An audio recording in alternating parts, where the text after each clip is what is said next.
Class, मैं करण Chauhan.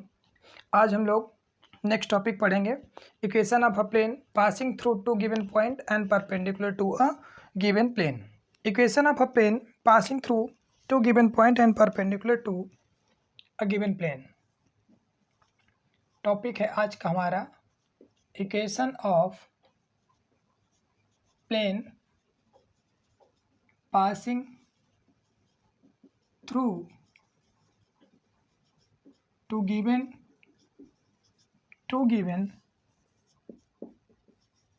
points and perpendicular to a given planes। ठीक है, equation of a plane passing through two given point and perpendicular to a given plane. ऐसे plane का equation जो कि दो point से पास करेगा और किसी एक प्लेन पर क्या होगा, परपेंडिकुलर होगा। तो यहाँ पर देख लीजिए, हमें मान लीजिए कि इस प्लेन का इक्वेशन फाइंड आउट करना है। ये कोई ऐसा प्लेन है, यहाँ पर ये हमारे पास एक गिवन प्लेन है। ये मान लीजिए ये कोई हमारे पास एक गिवन प्लेन है। इसका इक्वेशन है r.n1 प्लस d1 या हाँ ठीक है plus d1 is equal to 0। ये हमारे पास कोई एक प्लेन दिया हो भैया, और इस प्लेन पर ये कोई प्लेन परपेंडिकुलर है और ये प्लेन जो है दो पॉइंट से पास करता है। इस प्लेन का हमें इक्वेशन फाइंड आउट करना है। तो यहाँ पर देखिए, मान लीजिए ये पॉइंट, ये जो प्लेन है हमारे पास रिक्वायर्ड प्लेन, ये रिक्वायर्ड प्लेन हमारा किसी एक पॉइंट ए से पास करता है और ये बी से पास करता है। ये दो पॉइंट से पास करता है।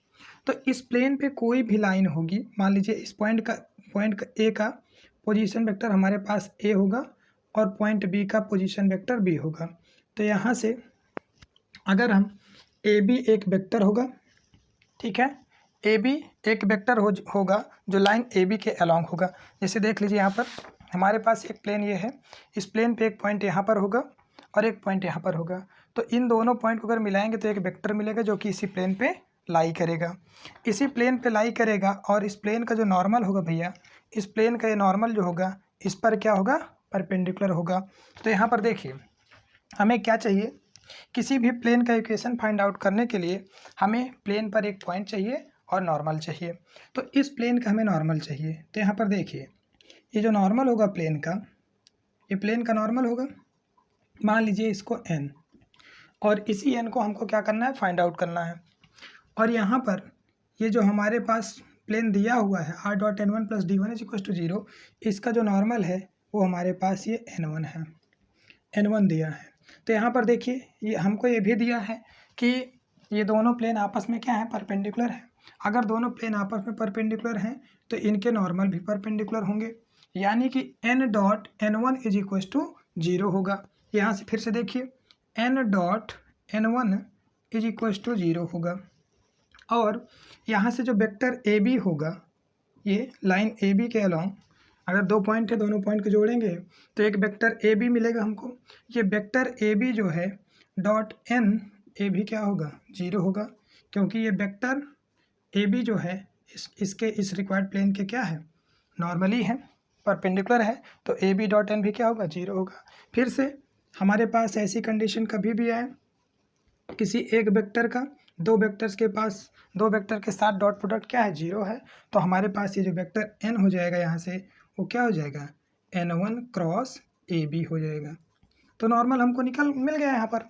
अगर नॉर्मल मिल गया तो इस प्लेन का इक्वेशन क्या हो जाएगा, r minus A, point A से पास कर रहा है, और डॉट n की जगह हमारे पास है n1 cross A B is equal to 0।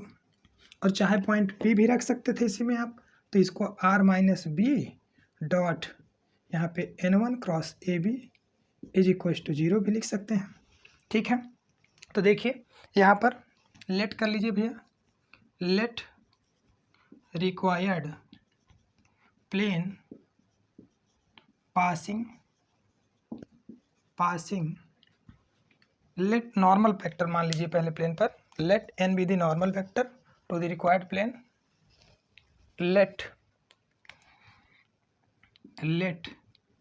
n be the normal vector to the required plane.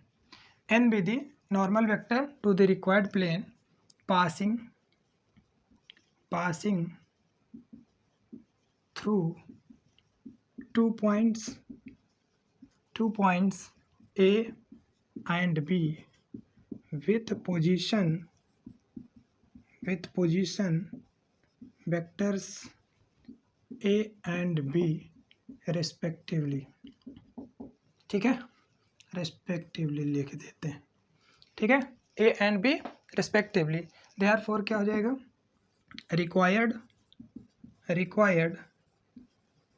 equation of plane R minus A, एक पॉइंट से पास करेगा A से, dot n is equal to 0 और यहीं पे R minus B dot n is equal to 0.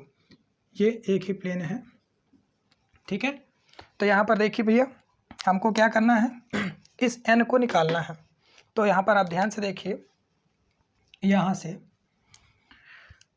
Since जो vector AB है, AB is perpendicular to n, also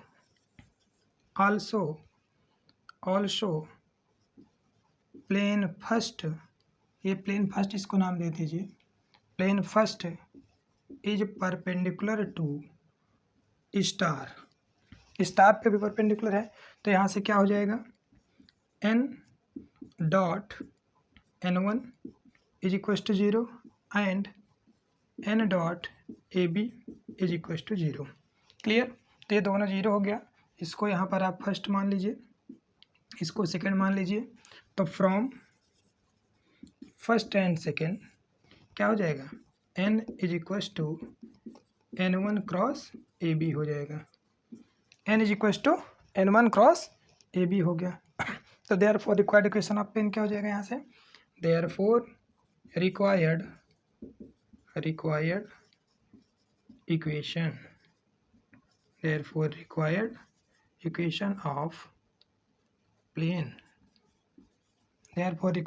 of plane, R minus A dot n की जगह इसको रख दीजिए आप, n1 cross AB is equal to 0 और R minus B dot n1 cross AB is equal to 0.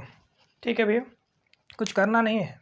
यहाँ पर क्या है, ये प्लेन है, इस प्लेन का equation R dot n1 plus D1 is equal to 0 है यहाँ पर. और दूसरा प्लेन हमारे पास, इसको निकालना है इस प्लेन का इक्वेशन जो कि पॉइंट A और पॉइंट B से पास करता है. तो पॉइंट A और B से पास करता है, तो इसी प्लेन पे दोनों पॉइंट होंगे, ये दोनों पॉइंट इसी प्लेन पे होंगे. तो इस पॉइंट दोनों एक पॉइंट को ज्वाइन करेंगे तो एक लाइन मिलेगी हमको. तो हमको एक वेक्टर मिलेगा AB और ये वेक्टर प्लेन पे लाई करेगा, तो इसके नॉर्मल के क्या होगा, परपेंडिकुलर होगा. तो ये वेक्टर इसके भी परपेंडिकुलर है, मतलब इसका नॉर्मल AB के परपेंडिकुलर, और ये जो प्लेन है फर्स्ट प्लेन, इसका नॉर्मल इसके परपेंडिकुलर है. तो यहाँ से क्या हो गया, यहाँ से n dot n1 is equal to 0 हो जाएगा and n dot AB is equal to 0 हो जाएगा. तो यहाँ से n जो मिल जाएगा हमको, n1 क्रॉस AB मिल जाएगा. ठीक है. तो यहाँ से किसी भी प्लेन का इक्वेशन फाइंड आउट करने के लिए R minus A dot n is equal to 0 और R minus B dot n is equal to 0, किसी पॉइंट पर किसी प्लेन पर पॉइंट हमको पता है, तो उस प्लेन का equation R minus A dot n is equal to 0. तो यहाँ से n इज इक्वल टू निकालिए n1 क्रॉस AB, तो यहाँ पर हम लोग रख देंगे. तो हमारे पास R minus A dot n1 cross AB is equal to 0 या R minus B dot n1 cross AB is equal to 0. This is the required equation of the plane passing through two given point and perpendicular to a given plane. ठीक है भैया, अब इतना enough है. बाकी हम लोग इससे संबंधित क्वेश्चन जो है नेक्स्ट क्लास में करेंगे. आज टाइम इनफ हो गया है, आज के लिए इतना ही काफ़ी है भैया. ठीक है, ओके, थैंक यू.